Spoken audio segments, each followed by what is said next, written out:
Zoey and Sassafras, Grumpets and Pests. Story by Asia Citro. Pictures by Marion Lindsay. Prologue. These days, my cat Sassafras and I are always desperately hoping that we'll hear our barn doorbell. I know most people are excited to hear their doorbell ring. It might mean a present or a package, or a friend showing up to play. But our doorbell's even more exciting than that, because it's magic doorbell. When it rings, it means there's a magic animal waiting outside our barn. A magic animal who needs our help. My mom's been helping them basically her whole life, and now I get to help too. Turn the page. Chapter 1. Growing Food. Blah! Pip wrinkled his froggy nose as he poked at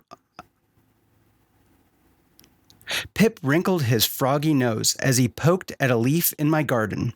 Humans really eat these things? I giggled and nodded. Kale is totally delicious. My mom makes kale chips and tears it up, and adds a little salt, and bakes it in the oven. They taste just like potato chips. Yum! Pip narrowed his eyes at me. Potatoes are also a weird thing to eat. Humans are so strange. Sassafras tapped a kale plant further down the row. Oh no, not you too. I scooted over and ruffled his fur, but he didn't look up at me. Instead, he kept poking at a kale leaf. He sniffed at the leaf's underside and leapt backwards. Oh, what's that? I touched what looked like a pile of tiny green dots on the bottom of my kale leaf. They moved. Whoa! Sassafras started sneezing and snorting. He batted at his nose with his paw. Oh dear. I grabbed him and plucked a green dot off his nose and held it up to my face and squinted. I see 6 legs. It must be some kind of insect. Ooh, an insect? Pip hopped over. Finally, something delicious in your garden. Ha! I said as I got down on my stomach to take a closer look at the kale. Turn the page. No, there are a ton of tiny holes. These bugs are eating my kale. I tried shaking the leaf. Sassafras tried batting at it, but the bug stayed put. Allow me, said Pip. He reached out and pulled off a bug and popped it in his tongue. Oh, then he made an O shape with his mouth and his eyes crossed. Ew, they're sour. He handed the wet bug back to me. Sorry, Zoey. I wiped the slobber bug on my pants. Thanks for trying, Pip. I sat down with a big sigh. We can't get them off, and there are so many. Apparently, they're too gross to eat. But they're gonna eat all of my kale if we don't do something. Pip patted my arm. I'm sure you'll think of a plan, Zoey. I turned to Sassafras. What do you think, Sass? Any ideas? But he wasn't listening. He was looking off into the trees, ears twitching. Maybe Mom will know what. I started to say before Pip shouted at me. Why do you even invite me over if you're going to go back inside? He crossed his arms and scowled. Well, but before I could finish, he kept on yelling. Turn the page. Your garden isn't fun anyways. I'm tired of playing with you and Sassafras. I'm leaving. He gave a big stomp and hopped off. Pip, wait, I called after him. He didn't turn around. Well, that was weird, I said to Sassafras, but he was super distracted. I carefully plucked a tiny bug off the leaf to show my mom. I was almost to the house when I realized that Sassafras wasn't following me. Are you coming, Sass? He looked between me and the forest and meowed, then trotted inside with me. Chapter 2. Farmer's Market. Mom poked the bug with one finger. Bummer. You've officially got your first garden pest. Garden pest? I said. They sure didn't sound good. We aren't the only ones who like kale, Mom chuckled. Slugs, snails, aphids, they're all creatures who can eat or damage food before you get a chance to eat it. This little guy here is an aphid. But last year, I didn't have any on my kale. Turn the page. Did I do something wrong this year? Not at all. Depending upon the weather and the predators and other things like that, you'll see more or less of a certain pest each year. Last summer was pretty cool out. I bet it wasn't warm enough for the aphids. My shoulders slumped. Will there be any left by the time it's ready to harvest? Are you guys ready for the market? Dad called from the front door. Mom gave my shoulder a squeeze. Don't worry, sweetie. There are things that we can do to help our plants. Let's figure it out after the farmer's market. I nodded, but I didn't feel a whole lot better. It would be so unfair if all the time I'd spent growing the different plants from seeds was wasted because the aphids ate it up. I was grumbling on the way to the market, but I cheered up once we got there. There's always so many fun foods to taste. I liked finding weird vegetables and fruits to try. I stood in front of my favorite fruit booth, trying to decide which sample to try first, when two little arms wrapped around me and squeezed me really tight, which could only mean, "Sophie," I squeaked. Sophie laughed behind me and let go. I could breathe again. My friend could definitely give a tight hug. She made a good boa constrictor. Turn the page. "Oh my gosh, Zoe, you have to come see this." She grabbed my hand and dragged me to a new booth that I hadn't seen before. Sophie pointed to a container with a weird black and orange bugs crawling around inside.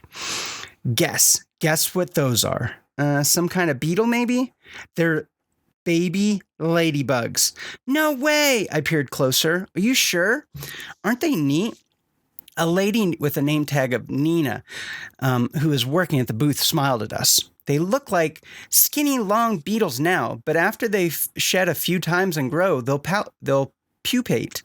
And when they're done changing things up in there, perfect little ladybugs will come out.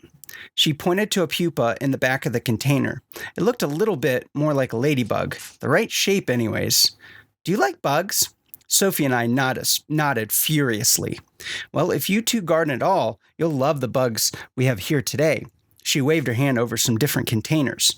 Ladybugs, lacewings, nematodes, praying mantises. I cheered. I love those. All of them eat garden pests, so they're pretty popular among organic gardeners. "Do you guys know what organic gardening is?" Nina asked. Turn the page. "It's when you grow your garden or food without pesticides." Sophie said. "Pesticides are bad for lots of creatures," I added. "Plus, if you use a lot of them, like on a farm and it rains, they get into the local stream and really hurt things that live there, like mer horses." Both Sophie and Nina stared at me. "Mer what?" I meant mayflies." Whew, that was a close one. "Oh, wow. You know about stream bugs?" Nina raised her eyebrows. Sophie mumbled, "Mer horses?" and shook her head once. "Pesticides can be bad for a lot of reasons, mayflies included," Nina continued. "When you don't want to use pesticides, you have a few choices." She grabbed a jar and opened the lid and pulled out a huge green caterpillar. "Whoa," Sophie and I said at the same time. Nina plonked the caterpillar in my hand. Some pests, like this tomato hogworm or slugs, are big enough that you can pick them by hand. I handed the caterpillar to Sophie so she could have a turn. If that isn't an option, another organic gardening method is planting a trap plant that when you're making your garden.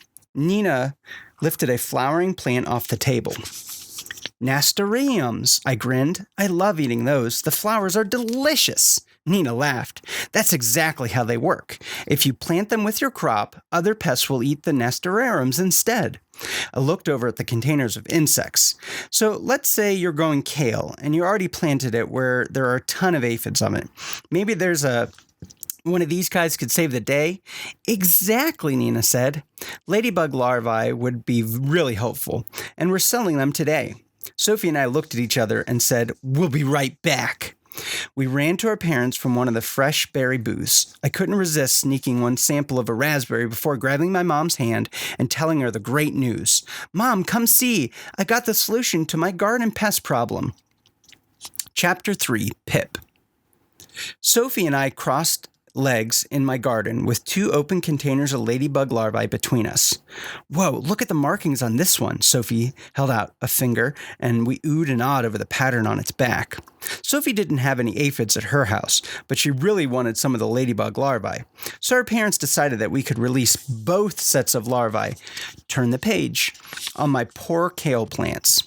They needed as much help as they could get.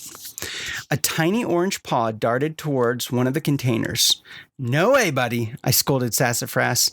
I wish she had let me buy the tomato hornworm, sighed Sophie. But it's a pest, I reminded her. Yeah, I know, but it was so pretty. And also it grows into a moth, Sophie grinned. I like moths. I shuddered a little. I love looking at moths from a distance, but their creepy Velcro-like feet and hairy-looking bodies freaked me out. Nina had showed us what kind of moth the hornworm turned into. I was secretly glad that Sophie wasn't going to have that thing in her bedroom.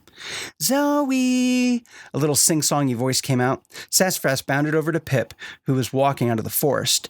Oh, I didn't know you had company. Pip walked over and stood right in front of Sophie. Then he stuck out his tongue and made googly eyes at her. Nothing. Next, he did a little tap dance. Tap, tap, tap, tap, tap. Still nothing. Pip laughed. Oh, humans, they miss so much. I sighed, and I kept hoping that one day Sophie would be able to see the magical creatures. Of all of my friends, she'd be the one. Turn the page. But still, my mom and I could see them. That meant that I couldn't say anything to Pip and Sophie with Sophie around without seeming more than a little weird. Sophie, I'm a little hungry. Are you? Oh, snack time? Great idea. I looked around for some kind of excuse. I'm worried Sassafras will try to eat our larvae again. Would you go ask my parents for a snack? That way I can keep an eye on him. Oh, sure. She set down the ladybug larvae she'd been holding and ran across the yard to the house. Sorry about yesterday, Pip kicked at the dirt with his foot. I guess I just had a really bad case of the grumpels. I waited until Sophie was inside the house to reply. Grumpels? Wait, do you mean a bad case of the grumpies? What are grumpels? What are grumpies? Asked Pip. What are grumpels? Asked, Zoey. I don't know. A grumpy forest creature? Pip put a webbed finger to his chin. It's a thing my mom and grandma used to say when I was little if I was a little too fussy.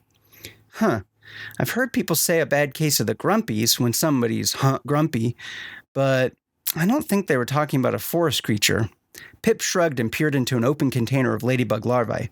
Oh, what are those? Oh, they're baby ladybugs. I got them at the farmer's market. They're going to help me eat all those pesky aphids that are on my kale. Pip shook his head. I'm glad those things taste good to someone. Ugh. Turn the page. The back door swung open. Sophie came back. Don't worry about earlier. We're all grumpy sometimes. Thanks, Zoey. Pip gave my wrist a hug. See you later. But he didn't go quite yet. He waited until Sophie sat back down with our snack. Then he started cartwheeling away. Bye, Sophie, he sang as he tumbled into the forest. I couldn't help but giggle. What's so funny? Asked Sophie with a mouthful of strawberry. I was just thinking about something how hilarious it would be to see a cartwheeling frog, grabbing a handful of delicious berries. That would be funny, Sophie said and giggled too. Turn the page. Chapter 4, Mer Horses. Hey, cutie, I said to the mer horse I held in my cupped hand underwater. I pet it gently with my thumb. Summer was such a great time to visit the mer horses because the creek water wasn't so freezing cold on my bare legs and hands. I've been so busy with the aphids and the kale that we hadn't gone to see the mer horses all week. Now that the ladybug larvae were on the job, I could finally take a break from the pests. The mer horse batted its eyes and said something back to me, but without Pip here to translate, all I saw was bubbles. Oh well, I'm sure it was something nice. Isn't this one's mane so beautiful, Sassafras? I moved my hands through the water towards where Sassafras was sitting. Only Sassafras wasn't there anymore. Sass? I turned around and saw this poof of a tail twitching a little behind me. What do you hear, buddy? I strained my ears. Oh, something was rustling. Maybe a bird? It was making a weird noise. What is that? I let the mer horse out of my hands to get a better view of Sassafras when the mer horse kicked me. Turn the page. Ow, I exclaimed. The happy just a minute ago merhorse pawed at my hands really hard with its front hoofs. Oh my goodness, what's the matter? It frowned and snorted. I quickly put it in the stream by another merhorse. Now I could hear even more of the weird noises behind me. But I wanted to make sure that the merhorses I'd been holding were okay. I grabbed my underwater viewer so I could see under the surface better. And oh gosh, the two merhorses were fighting. They were kicking at each other. Over near some tall grass, Sassafras gave a loud meow. 1 second, Sass, I called out. I used the viewer to look across the stream. The merhorse on the other side of the stream seemed fine. Maybe these two just didn't get along. Still, I've never seen merhorses be anything but sweet to each other and to me. Sassafras chattered. I looked up just as he leapt over some grass and towards the trees. Sassafras, wait! I dropped my underwater viewer and bound after him. He stopped a few feet away and sniffed at me in the sandy dirt. I crouched down and gave him a pet. Whoa, I reached a hand out and touched what he'd found. Those are some seriously weird footprints. What kind of creature left these? Turn the page. Chapter 5, Footprint.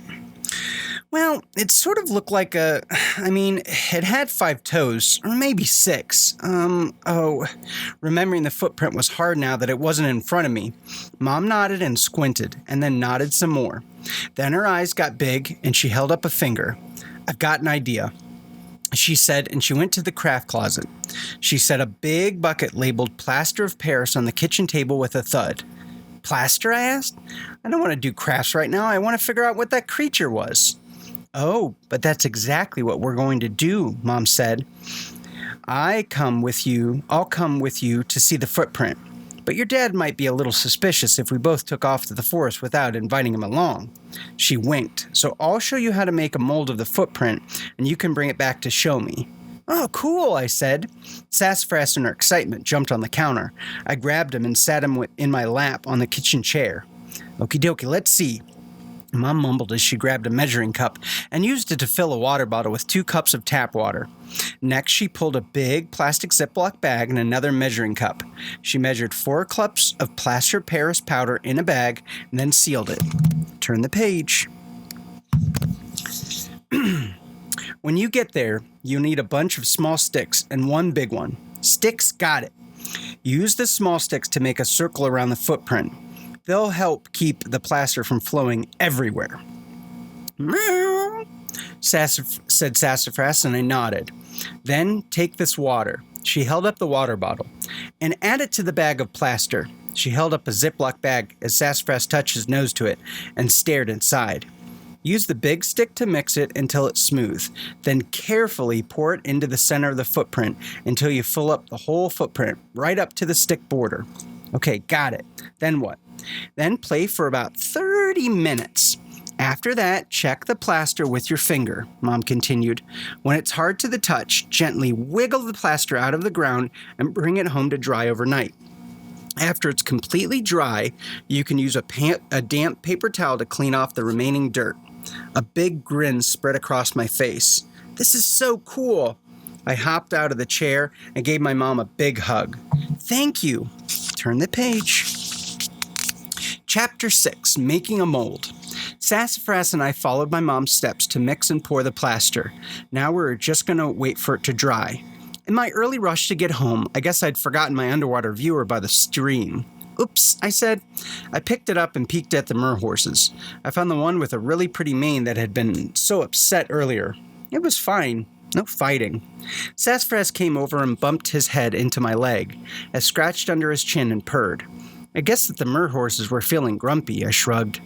There must be something in the air. Pip was so grumpy yesterday too, huh? I looked down at my cat, but he was staring at some grass that was moving nearby. He chattered and his tail twitched. Oh, maybe the creature who left the footprints were back. I scooped him up and tiptoed closer. Well, it's just a sweet little bunny. Turn the page. Sassafras, I whispered in his ear. He'd strained to get free. No way, buddy. You are not going to chase that cute bunny. I held him a bit tighter and sat down quietly to watch the bunny. It took a giant bite of grass and then chewed and chewed and chewed and... Wait, Didn't it sound like a much quieter version of the sound I heard at the stream earlier? And the sound I heard in the garden with Pip? I closed my eyes and tried to remember. Oh gosh, Sassafras, I think that weird noise was that we kept hearing is chewing. In my excitement, I'd forgotten to whisper. The poor bunny froze for a moment before bolting into the forest. Sorry, little guy, I whispered after him, then set Sassafras down. I glanced at the bunny tracks just to be sure. But they looked like regular bunny tracks, so whatever was making the louder chewing noise was not a bunny. Not a normal bunny, anyways. Sassafras huffed and trotted over to the plaster mold. He pawed it once. Do you think it's ready? I poked it with my finger. It seemed pretty solid. I wiggled it back and forth a few times, and it came free. Turn the page. Chapter 7. Chewing? Mom! I burst through the door and almost ran into her. Oops! You're right here. We both laughed. I held out the footprint mold, and whatever the creature is, it chews. At least I'm pretty sure that's what those noises were. And there might be a few of them. It sounded more like one. It sounded more than one, and there were a lot of these footprints. Huh. Mom ran her finger along the outline of the footprint. This is going to sound strange, but were your friends' moods like when you heard the creatures? Both times they were so grumpy. It was like all of a sudden, too. Mom nodded. So years ago, when I was much younger, I found a strange footprint in the forest. I think it looked like this one. I was so curious I asked two of my forest monster friends about it. One of them said it was a creature that makes everyone grumpy, and the other one had a funny name for it. I should have written it down in my science journal. Oh, I think I know. Pip was talking about it. About a grumpy. No, that's not... Wait, hold on a second. I dashed from the room and grabbed my thinking goggles, popped them on, and raced back to the kitchen. A bad pace of the grumplets. That's what he said. Turn the page. Yes, that's it. That's what they called them, grumplets. But I haven't seen any footprints since then. I'd forgotten about them until you showed me this. Mom handed me the foot mold back to me. Mom put an arm on my shoulder. Since the forest monsters seem to know about them, I think your best bet is to go ask Gorp. We said at the same time. Sassafras immediately started purring. Forest monsters. Sassafras and I didn't have to hike far before we heard the faint sound of music playing. I grinned down at Sassafras. Forest monster dance party! We ran into a clearing where a large group of young forest monsters were dancing to the music, including Gorp. Sassafras, wild with happiness, bounced over to Gorp. He was purring so loudly. Turn the page. The young forest monsters spotted my cat and gasped. They huddled back on the other side of the clearing, shaking in fear. Gorp stopped dancing and grimaced a bit. He reached out a finger gingerly and tapped Sassafras on the head. A young monster screamed. Sassafras fell over, purring, and rolled on the ground, begging for more pets from Gorp. Gorp called to his friends. See, it's okay. He's a friend. He won't eat you, I promise. He hesitated a moment, then reached out and tapped Sass once more. Several monsters shook their heads. None of them came any closer. Gorp gave me a big hug. How are you? You and Sassafras out for a hike? We came to see you. I held out the plaster mold we'd made of the footprint. Do you know what creature's footprint this is? Gorp turned it in a few different ways before shaking his head and handing it back to me. A few of his friends crept closer to get a better look, and I tilted the mold towards the brave monsters. My mom and I think it's a grumplet. One of the monsters said, I've heard about grumplets before. You have? I cheered and started, turn the page, walking towards her, which meant Sassafras followed me. The monster hid behind a friend. Oh, sorry. I grabbed Sassafras and took several steps back across the field. What do you know about them? I asked. I called over. She peeked out from behind her friend, and after seeing that Sassafras was restrained, she took a step closer and said, My grandma tells me a story about them when I was in a bad mood. When she was a little monster, they had the most perfect summer, not too hot and not too cool. But then the forest got a bad case of the grumplets. Everyone fought and argued instead of enjoying the wonderful weather. Eventually, when the seasons changed, the grumplets moved on. So there was a happy ending and all that. I tapped my chin. Maybe the grumplets migrate with the seasons? Sassafras wiggled an arm and chattered at the group of monsters. Shh, Sass, I know you want to love on the monsters, but they're afraid, I scolded her. One monster backed up to get farther away from Sassafras. A monster behind him shouted, Ouch! You stepped on my foot! He shoved him. It's not my fault, you're always in my way, yelled the first monster and shoved him back. And just like that, all the monsters on the far side of the field were, turn the page, pushing and shouting. Ah, you ruined our dance party, shouted the monster who'd been helping me. What? I asked. Gorp was standing closer to us and turned his head over to the group of loud fighting monsters, calling, You guys are being so rude. I was so surprised by the whole thing that I loosened my grip on Sassafras. He wiggled from my arms and bounded over to the grass behind the monsters. They were so wrapped up in fighting that they hadn't even noticed my cat. This has got to be the grumplets again, I whispered to myself and followed Sassafras on my tiptoes. Hopefully this time we'd get a peek at those troublemakers. As I caught up to Sassafras, I heard the weird chewing sounds again.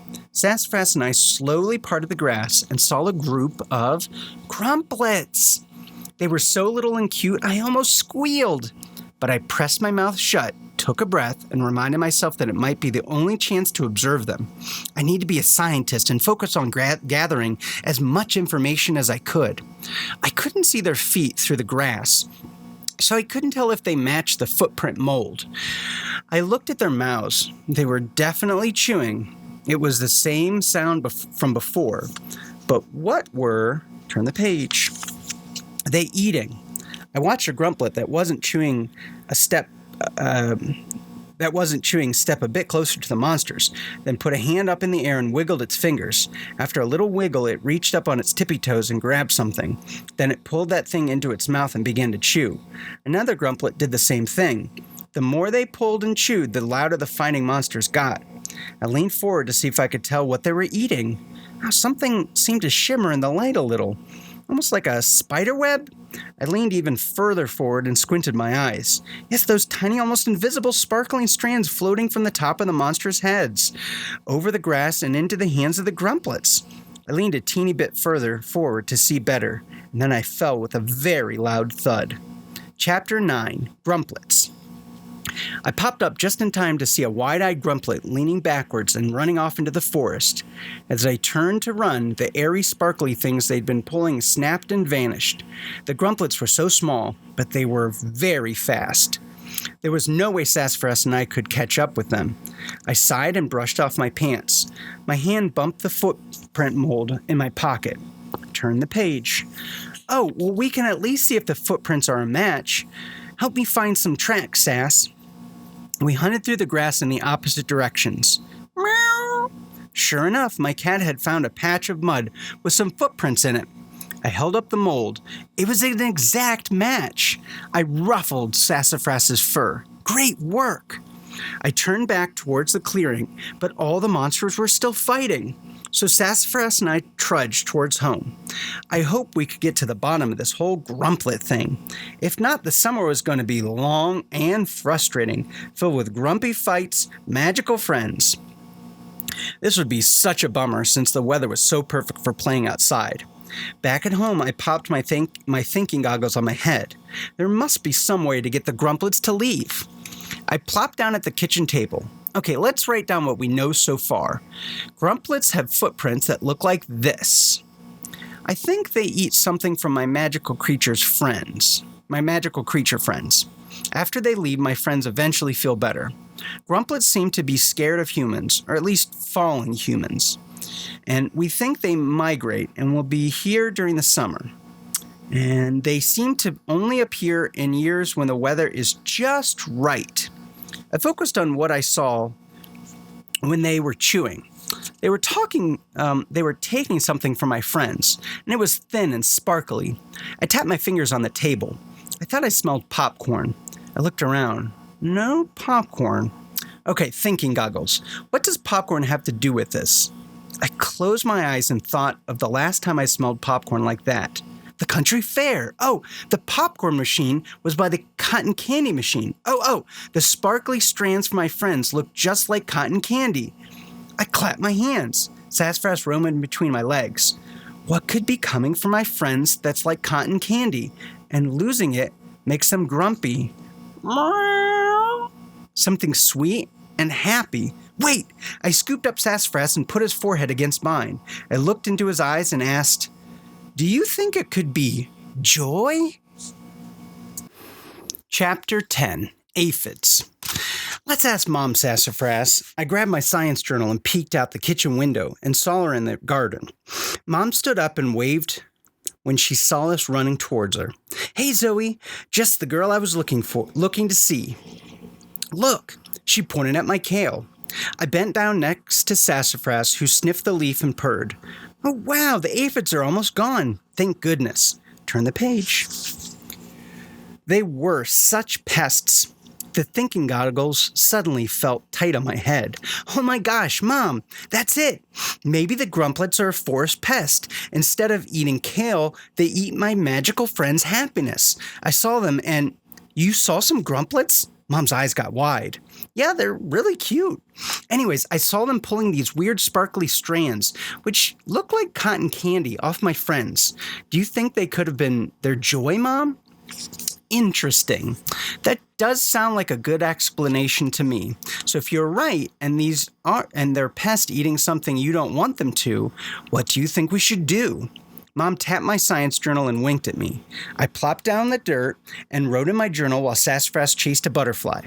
Ways to deal with grumplets. 1. Pesticides. No way.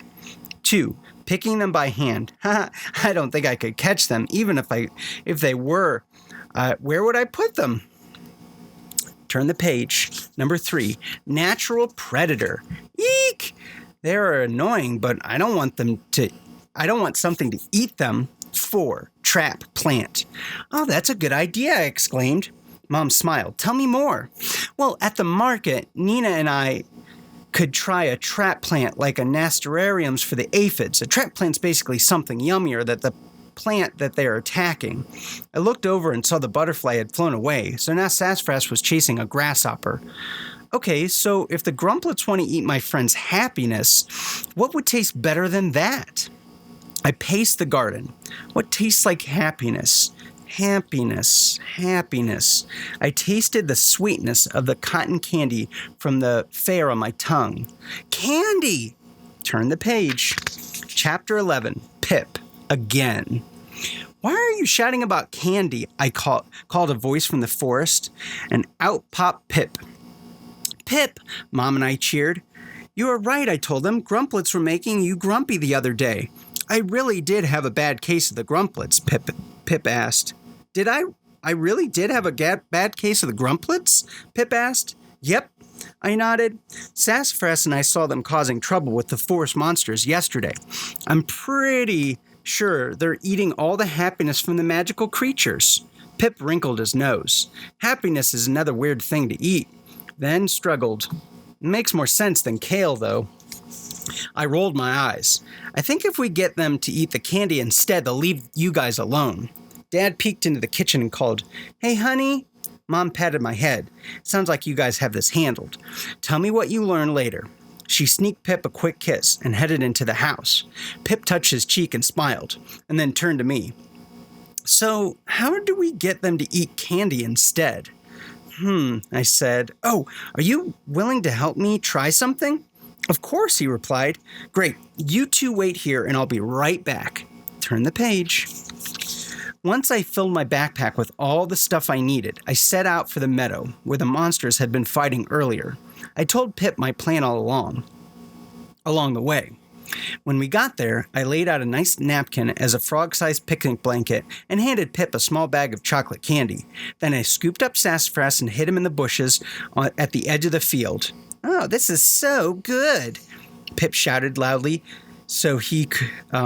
as he could while pretending to eat a bite of candy. He looked around. Nothing. I'm so happy right now, he shouted again while taking a fake bite. I'm just oozing with happiness right now. Just so much happiness right here in this meadow. I sighed. Maybe this wasn't going to work. Grumplets might not understand what he's saying, or they might be on the other side of the forest, or Sassafras's ears pricked towards Pip. I leaned forward, but not too much this time. I saw the grass on the other side of Pip rustle. Yes! I whisper-shouted, Grumplets! But then Pip frowned and stood up. This is a terrible idea! Oh no, a grumplet scattered close to Pip. It wiggled its fingers and started pulling and chewing. Other grumplets joined in. They were eating Pip's happiness. It's not even working. Pip yelled as he threw the bag of candy on the ground. These candies rolled and landed at the feet of a grumplet. I held my breath. The grumplet looked down and poked the candy with its toe. Then it reached down for the candy. It held it up, sniffed it, sneezed, and then it ate the candy.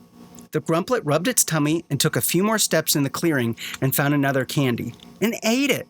A nearby grumplet let go of a strand of Pip's happiness and walked over to the candy and ate it. Another grumplet did the same. You are no fun to play with, Zoey. Pip stomped once and then hopped off. Sassafras struggled to get free to go after Pip, but I held him tight. I whispered in his ear. They don't see the candy right away, but look. All of the grumplets were now eating candy. It was working. Turn the page. Chapter 12, Candy. Back at the house, I sat at the kitchen table and wrote in my science journal. I think candy can work like a trap plant for the grumplets. Sassafras jumped up and snuggled into my lap.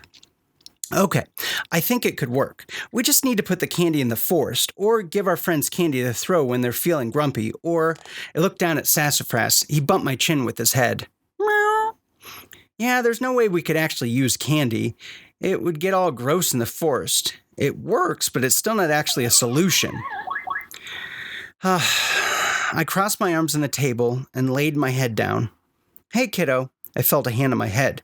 Hey, Dad, I grumbled. Sounds like you could use a snack, huh? Meow. Sassafras leapt down from my lap and wove between my dad's legs. Dad laughed and went to the fridge. Turn the page. Okay, buddy, a snack for you, too. When I heard the sound of a plate being set in front of me, I finally lifted my head. Thanks. He frowned. You okay? Yeah. I leaned my head on my hand. Just stuck on a problem. Want any help? I'm sure I'll figure it out eventually, I said, and then crossed my fingers under the table because I really hoped I was right about that. Dad grabbed a can of cat food from the pantry. I heard the grating sound of the electric can opener whirring. Sassafras also heard it and began prancing with joy. At least someone was happy. Why can't I just plant candy? I exclaimed. I popped a strawberry in my mouth. Dad chuckled. Good one, Zoey. Plant candy? Huh? I thought through a mouthful of berry. Isn't that what you said? Dad set Sassafras's snack down. I couldn't hear over the can opener. I thought you called your berries plant candy, which is pretty clever. I mean, they are sort of exactly that, right? Plant candy. That was it. I leapt up and gave my dad a big squeeze. You're a genius, Dad. Thanks, Dad said with one eyebrow raised as he headed back into his office. A head peeked into the kitchen. Turn the page. What did I miss? Asked Mom. I gave her a quick summary of everything I'd figured out. Interesting hypothesis, she said. What are you going to do next? I looked at my notes in my science journal. Well, I think I'll try what I did last time with Pip, but maybe this time I'll have him throw the food towards the grumplets from the start. That way maybe they'll eat the berries right away and leave Pip's happiness alone. Well, that sounds like a great plan, Mom said. Meow, added Sassafras. Oh, and if that works, we need to find berries in the forest, or we could plant them in part of the forest further away. The monsters said the grumplets eventually move on to other places. Maybe if we get them to start heading somewhere else, we can have the rest of the summer to play without grumpiness. Sassafras purred. I'll get Pip to run another test with me, but this time with berries, I said. While we do that, could you figure out if there's a patch of forest berries somewhere at the edge of the forest away from my friends? Mom smiled. I'd be happy to. All right, Sass, let's go find. I was about to say Pip when the magic doorbell rang. Sassafras and I exchanged a look and ran off to the barn. Turn the page. Chapter 13. Pip again. I wondered if we could find a new magic creature that was in trouble, or maybe someone else noticed a grumplet that were making everyone in the forest miserable and had come to us for help. I opened the door and there was Pip. "Sorry about earlier when I threw the candy, Zoe," he said, looking at the ground instead of me. "I just had a bad case of the grumplets," we said at the same time and laughed. "It's okay, Pip, we understand," I said as Sassafras, Pip, and I shared a three-way hug. "Have you come up with a solution yet?" Pip asked. "It's getting really bad out there in the forest. Everyone's fighting. I'm having the worst summer ever." Turn the page. "Don't worry, Pip, I've got a plan." Pip was excited to help. So after I grabbed my bowl of berries, his napkin blanket, and my science journal, he hopped on my head, and the three of us headed out to the clearing once again. We got Pip all set up, and Sassafras and I once again hid in the bushes. "Oh, these berries are so delicious," Pip proclaimed. "They taste like happiness and joy and just so much goodness." He waved his arms about. "I just do not have the words to describe their yumminess. Everyone should try these. Happy joy!" Sassafras' ears pricked. The grumplets came faster this time. I quietly clapped my hands. I gasped. "Sass, look! They're looking at the ground first." Sure enough, instead of grabbing turn the page, the joy in the air first, the grumplets were snorting and sniffing along the ground. Pip started flinging berries every which way. "Oops, oh, oops, I'm such a sloppy eater. Berries are going everywhere." I held my hand over my mouth while I laughed. Oh, Pip. It worked, though. The grumplets were making their way over to the berries Pip had tossed everywhere and ate them. "Oh my, I'm running out of berries. Pip gave a worried look. Oh no, would these berries be enough for the grumplets to leave Pip's joy alone? He tossed around the final few, and we all waited. I was sure that he'd storm off any minute. But then a weird thing happened. The grumplets patted their little tummies, and then they walked away. After they were gone, Pip hopped over to us. "Zoe, it worked! I don't feel the least bit grumpy." "We did it!" Pip and I cheered and hopped up and down while Sassafras bounded around us. It was time to try the last part of my plan. Turn the page. Chapter 14, The Big Plan. "Mom!" I shouted as I came through the back door with a frog on my head and a cat at my feet. Mom grinned as soon as she saw our happy, excited faces. "It worked!" "It totally did," I said. "Pip didn't even get grumpy. The grumplets got full on berries just as we ran out of them. It was a close call, though." Pip hopped over to my mom's shoulder and gave her a snuggle. "So now we need to find a big patch of strawberries in the forest, right?" Mom had him hop on her hand so we could talk a little bit better with him. "Well, not exactly. We don't have any wild strawberries growing around here." "Oh," said Pip, thinking for a moment. "Then let's plant some blackberries?" "Well," said Mom, "blackberries are actually an invasive plant around here." "Invasive what?" asked Pip. "Invasive means it grows too much in a place it's not supposed to," I chimed in. "There's no room for the native plants, the plants that are supposed to be here." Pip flopped down on my mom's palm. "Well then, that's it. We're doomed." Mom and I laughed. "Don't give up yet, Pip." Mom lifted his chin with a finger. "I found a local reforestation group that's doing some native planting a few miles away in a, turn the page, nearby forest." "Yes," I pumped my fist. "Berries, too?" "They're planting a bunch of different things," Mom said. "Some are trees, some are bushes, and some are definitely berries," they said, and they had several black-capped raspberries, huckleberries, and thimbleberries that need to be planted. My tummy rumbled. Mom and I laughed. "I love forest berries," I told Pip. "A lot." I signed us up for some planting this Saturday," said Mom. "It's summer, so the berry plants we're planting should be producing berries right now. But we have to find a way to get the grumplets over to the new patch of berries after we plant them," I finished. "Exactly," said Mom. My shoulders dropped. There's no way Pip could yell about how tasty the berries are from miles away. "That's true," Pip grinned. "But, someone who is loud enough." He held out his hands and waited for me to figure it out. I knew someone who could yell from miles away, but to be that loud, they'd have to be seriously huge. "Oh," I gasped. Mom raised an eyebrow at me. She still hadn't guessed it. Tiny! I cheered. Chapter 15, Tiny. On Saturday, Mom and I worked hard with a team of volunteers planting the native plants, including all the berries. I didn't mind the work. I love plants. And even better than that, the next day I was going to see Tiny. I hadn't seen him since I helped heal his hoof.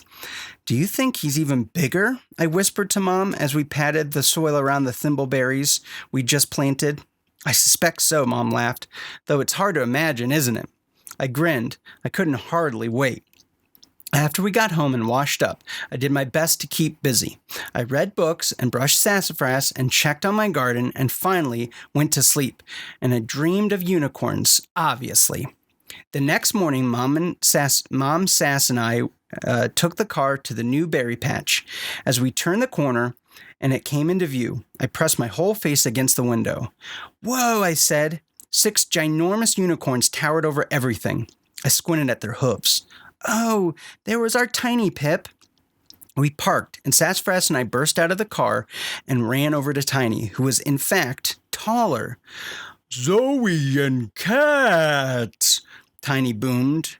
Tiny, I hugged his enormous leg while Sassafras lovingly rubbed his face on another leg. Tiny tilted his head one way and said, Tiny's mom and dad. And then tilted it the other way and said, Tiny's sisters and brothers. It's so nice to meet you all, I shouted up. Each member of Tiny's family took turns lowering their heads so I could pet them gently on the nose. Unicorn's happy to help, Tiny said. Much grumpy in the forest. Zoey, fix it? I sure hope so. Let's get these grumplets out of the forest. The unicorns nodded. The gust of wind knocked me down. Pip and Sassafras went rolling. Oops, sorry, said the unicorns. Pip brushed himself off, and Sassafras gave a good shake. Let's stick to yes or no instead of nodding, yeah? Yes, said the unicorns. Okay, Pip continued. Zoey and I are going to make a trail of berries from the edge of the forest over to the new patch of berries. Once we've set that down, we need you to shout about how good the berries are. Hopefully the grumplets, turn the page, will come running towards your voices. Find the berry trail and follow them to our new field of berries. Got it? Yes, said the unicorns. Mom handed me Pip and each a container of berries. We didn't want to use up the wild ones growing on the bushes for this. We laid out a trail of berries leading from the edge of the forest over to the new patch of berries. I crossed my fingers and whispered, Please let this work, and then nodded up at the unicorns as everyone on the ground covered their ears with their hands. New berries are good, shouted one. Many kinds of yummy, shouted a second. We have much happy over here, added Tiny. We waited and waited.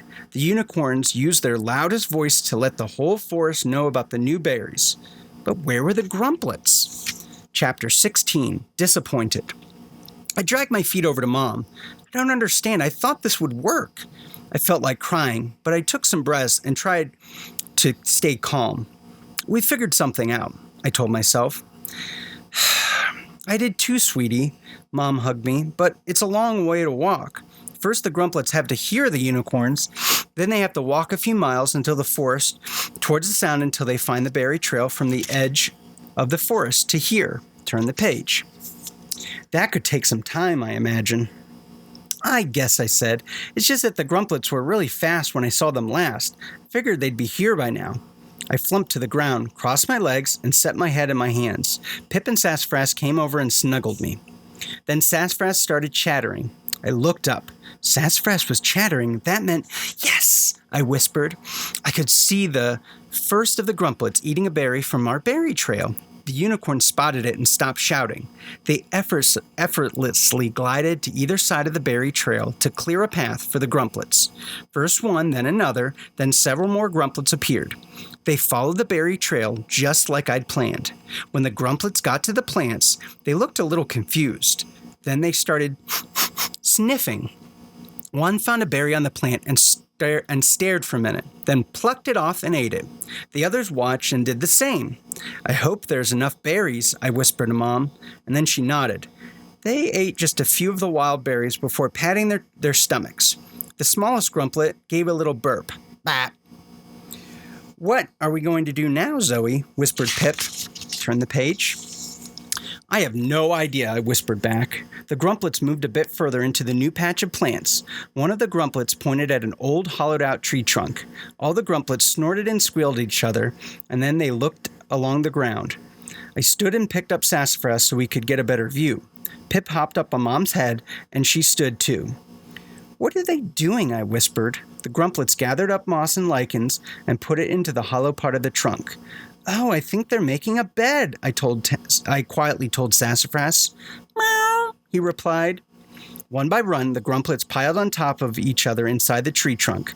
Before we knew it, they were snoring. We held back our giggles so we wouldn't wake them. Chapter 17, Time to Check. Mom said there was no telling what the grumplets would do next. We just had to wait and hope. Sassafras and I did our best to keep busy. We went on a lot of hikes, built forts, had play dates with friends, made kale chips, and crafted. It was getting hotter and hotter, so we went to the stream to cool off. I eagerly rolled up my pants and waded into the stream. The myrrh horses chased me and turned the page, licked my ankles, which made me crack up.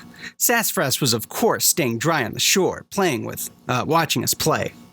Hey, Sassafras, I said between fits of laughter. It's been a long time since any of our friends have been really grumpy. Meow, he exclaimed. He turned to chase a cricket in the grass. Do you think Mom will drive us to check on the grumplets yet? I asked him as I smiled down at the myrrh horses in the water. Meow, he said, distracted by the cricket chase, followed by a much louder meow. That couldn't be good. I looked over to see Sassafras giving Pip an angry look. Ah, crickets are delicious, Pip rubbed his belly. Sorry, old friend. I shuddered, thinking of how crunchy crickets must be. Ew. Hey, Zoe, Pip called. I thought I heard you laughing. I wanted to ask you, are the grumplets officially gone? No one's seen them in the forest lately. I wiggled my finger underwater to say goodbye to the myrrh horses and carefully waded over to shore. We were just talking about asking Mom if she'd drive us over to check. Want to come? Pip hopped on my head, and I turn the page, him and Sassafras across the stream and back to my house. We all pleaded with my mom until she agreed to take us. We were just getting in the car when I remembered my camera. One sec, I said, dashing off to get it. Once we got to the berry patch, we noticed there were a few ripe ones that were uneaten. That's a good sign, right? I asked. Maybe they moved on. Could be, Mom said, fanning herself. We peeked in the hollow tree trunk. It looked as if it had been slept in, but we couldn't see or hear the grumplets anywhere. Called Sassafras from further away. We followed the sound, and I squatted down next to him. What did you find, buddy? Sassafras put his nose on a patch of what had once been mud. I brushed aside some grass and branches, and sure enough, we found a grumplet footprint that the heat had dried into the mud. Mom, they're leading away from the forest, right? Do you think the grumplets moved on? Maybe they're looking for more berries further away? Looks like it, Mom gave me a high five. I reached into my backpack and pulled out my camera. I forgot to take a photo. Turn the page. When the grumplets were around. Do you think you could get a photo of us by the grumplet footprints for my science journal? Mom took the camera and Pip and Sassafras and I gathered around the footprint and grinned. At home, as I went to put the photo into my science journal, I noticed a sweet smell. No way, I said to myself as I tilted the photo left and right. Yep, I could just barely make out the sparkling strands of Pip's joy floating around him. After I glued down the scented photo, I opened my science journal to a new blank page so it was ready for the next magical creature we would meet. The end.